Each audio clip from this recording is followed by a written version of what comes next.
สวัสดีค่ะทุกคน ตอนนี้เรากำลังจะไปหัวหินกันนะคะ สำหรับทริปนี้มันจะเป็น3 วัน 2 คืน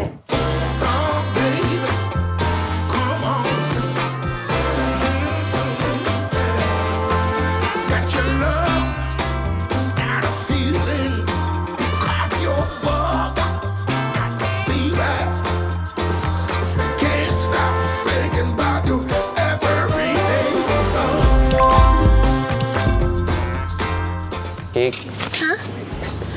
โอเคค่ะทุกคน ตอนนี้เรามาถึงห้องของเราแล้วนะคะ ของเราได้มาเป็นวิลล่า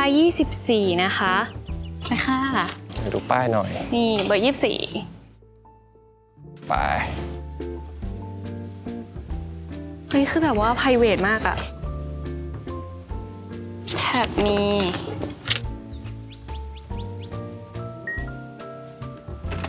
เปิดได้ปะดึง โอเค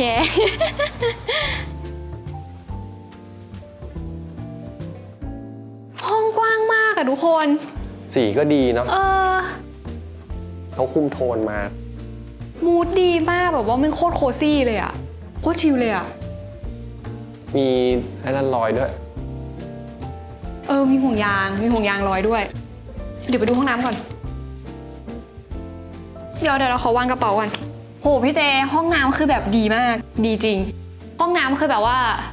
แสงดีมากวิกว้างมากถ่ายรูปได้ทุกมุมอะเอาจริงมีดิสโก้บอลด้วยดูดิถ่ายรูปได้เลยอะนะแล้วแสงเหมือนแบบเขาจัดไฟมาแสงเหมือนจัดมาให้แบบถ่ายรูปได้เลยถ่ายรูปในห้องน้ำได้เลยกระจกก็คือน่ารักมากดูดิแล้วก็กระจกคือสะท้อนดิสโก้บอลด้วยอะคือแบบพอดีมากคือเป็นมุมแบบว่าอย่างเงี้ยแล้วก็ถ่ายรูปไปเลยคือจริงๆเข้าไปอยู่ในอ่างน้ำแล้วก็แบบว่าถ่ายรูปอยู่ในอ่างน้ำทำไมก็นี่ไงถ่ายรูปในกระจกได้เลยนะไม่ข้างล่างมันต่ำไปมันต้องอยู่ตรงนี้ไม่ได้หัวชนดิสโก้บอลเนี่ยตรงเนี้ยคือถ่ายรูปได้เลยพี่ว่าเขาดีไซน์มาพอดีแล้วนะจริงน่าจะเตี้ยมากกว่าดีมากทุกคนห้องน้ำคือแบบถ่ายรูปในห้องน้ำสวย wash hand soap ดีมากอะพร้อมแล้วอะเปลี่ยนชุดแล้วเล่นน้ำได้เลยอะพร้อมแล้วอะ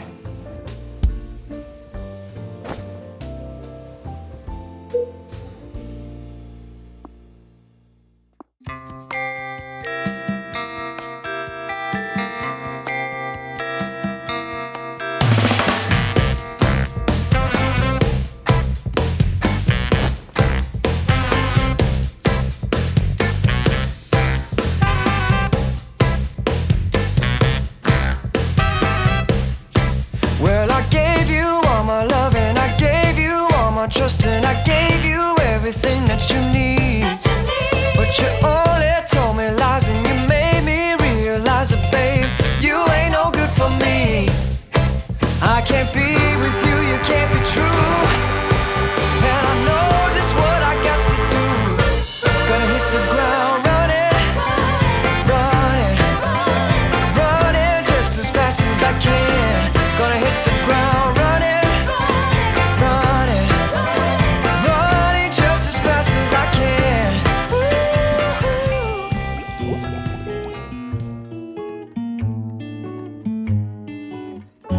โอเคค่ะทุกคนหลังจากที่เราเล่นน้ำกันเสร็จแล้วนะคะคือจริงๆตอนนี้เราตั้งใจว่าจะไปทานข้าวที่เป็นร้านอาหารของโรงแรมซึ่งมันเป็นร้านอาหารที่อยู่ติดกับริมหาดเลยแล้วคือมันเป็นร้านที่แบบบรรยากาศดีมากแต่ว่าพอออกไปจากห้องสักแป๊บนึงคือเหมือนว่าฝนมันตกลงมาก็เลยคิดว่ากลับมาทานที่ห้องน่าจะดีกว่าแล้วก็เขาก็จะมีเป็นเมนูให้คือที่ห้องเขาจะมีเมนูแบบนี้เอาไว้ให้ก็คือเป็นเมนูสำหรับสั่งอาหารมาทานในห้องแต่ว่าเมนูที่กิ๊กเลือกไปก็คือจะเป็นวากิวสติปลอยกับอีกอันนึงจะเป็นโฟร์ชีสพิซซ่านั่นแหละค่ะก็เลยเดี๋ยวมาดูกันว่า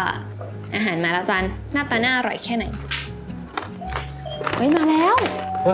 เร็วมากเร็วจัด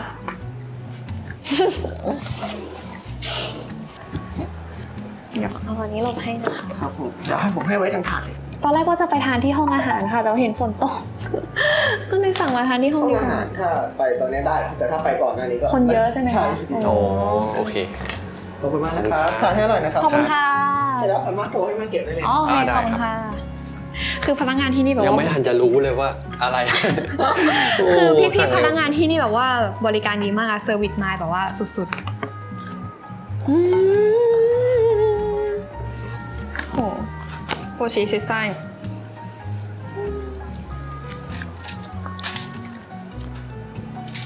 อื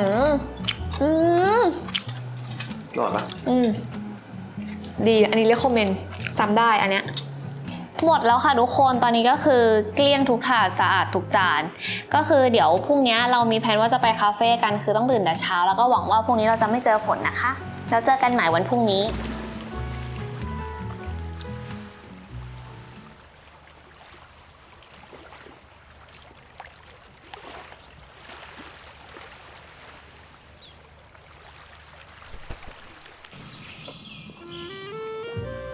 พี่เจไปไหนอะ กินข้าวไปพี่ว่าต้องกินน่ากินตรงนี้ว่ะ เหรอเอาดิ เกือบไปแล้วจริงๆก็เปียกไปหน่อยนึง โอ้แม่งเข้ากับชุดเราเลยว่ะ ใช่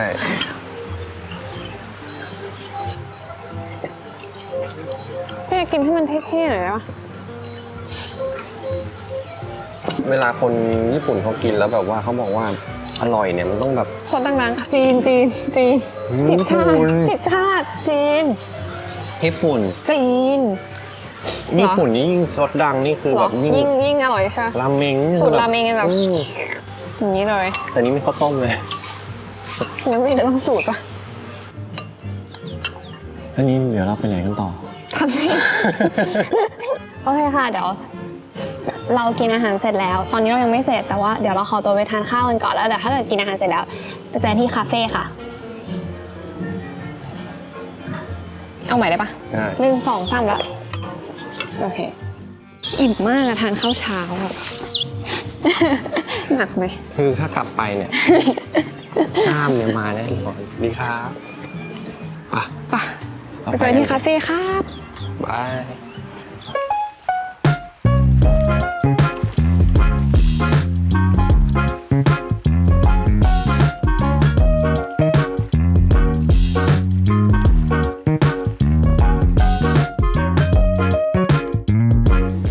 อันนี้ไหมอันนี้น่าจะเปรี้ยว เอาดิ เชอร์รี่เลมอนนะหรือจะเอาปันๆที่เห็นคนนั้นเขากินปันๆมันดูน่ากินนะเอ้ยบานอฟฟี่ครัวซองเอาปะ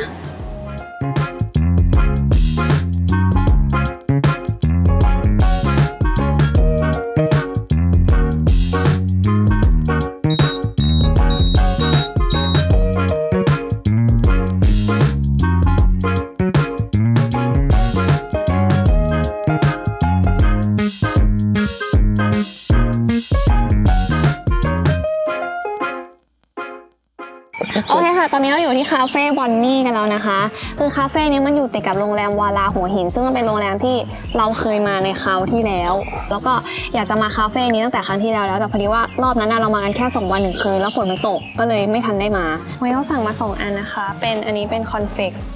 ปั่นน่าจะเป็นคอนเฟกปั่นใส่นมกับอันนี้เป็นของที่พี่เจน่าจะชอบก็เลยเลือกมาครัวซองบานอฟฟี่ถ้าเกิดจะมาก็แนะนำว่าถ้าไม่เย็นไปเลยเป็นแบบโกลเด้นอาวก็ต้องมาเช้าไปเลยเพราะว่าที่เนี่ยเขาเปิด 9 โมง ส่วนใหญ่คนจะนิยมมาตอนเย็น กระแทกฟัน หมอดัดมาไม่ดี อันนี้เจ็บจริง หมอดัดมา อัน ไม่ นี้ ดี น่าจะเจ็บจริงที่เนี่ยเขาจะเน้นเป็นแสงธรรมชาติแล้วก็มูดแอนโทนมันจะเป็นฟีลแบบสีน้ำตาลครีมเบดแล้วก็พวกเฟอร์นิเจอร์ก็จะเป็นไม้ก็ถ้าเกิดจะมาก็แต่งตัวสีอะไรก็ได้ทุกสีได้ทุกสีแหละ ใช่ร้านเขาสวยอยู่แล้ว แต่ถ้าแนะนำก็ต้องเป็นแบบว่าเอิร์ธโทนหรือว่าเป็นแบบว่าครีมอะไรเงี้ยอย่างเราวันนี้เราก็มาเป็นแบบสีเขียวกับโทน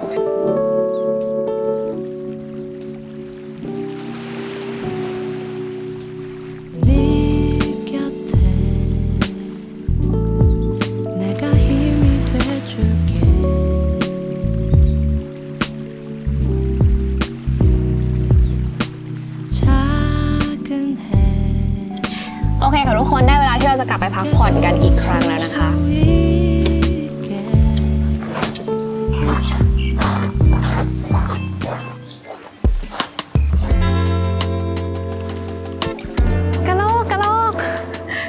กับนก โซนนี้เป็นโซนที่เราชอบมากที่สุดของโรงแรมเดอะสแตนดาร์ดเลยค่ะ มีเดย์เบสสีเหลืองสดใสที่ถือว่าเป็นอีกหนึ่งกิมมิคของที่นี่ แล้วก็มีบีชบาร์ที่สามารถเดินลงทะเลได้เลย ก่อนจะนั่งบีชบาร์ไปขี่ม้าก่อน ทีนี้นะเดี๋ยวสอนให้ ครับ ซ้ายขวา ครับ ให้หยุดก็ดึง ครับ จับเดินก่อนแค่นี้ Never even said hi. No, no. Then we would never know just how hard it feels to open up hearts, to have to let it go. But we can't turn back now, 'cause we've come too far to not โป๊กับ leave. เปียกโป๊กับเปียกโป๊ก็สูงเชียว I guess something inside my soul Sweet and sour นะ just couldn't stand to let you walk away so easily. No, no. And maybe in time we can figure out just what these moments are all about. All we guaranteed is a little change. Oh, I don't want my heart to feel this way again. And I just need a little more. ดีมากคือบีชบาร์ที่เนี่ยคือแบบ การไลติ้งเขาอะสวย ไล มาก ติ้ง เลย สวยที่เนี่ยจัดไฟสวยมากเลยตอนกลางคืนก็คือแบบสวยอะถ่ายรูปได้เดินถ่ายรูปได้เลยมานั่งชิลถ่ายรูปแฮงเอาท์กับเพื่อนก็คือแบบดี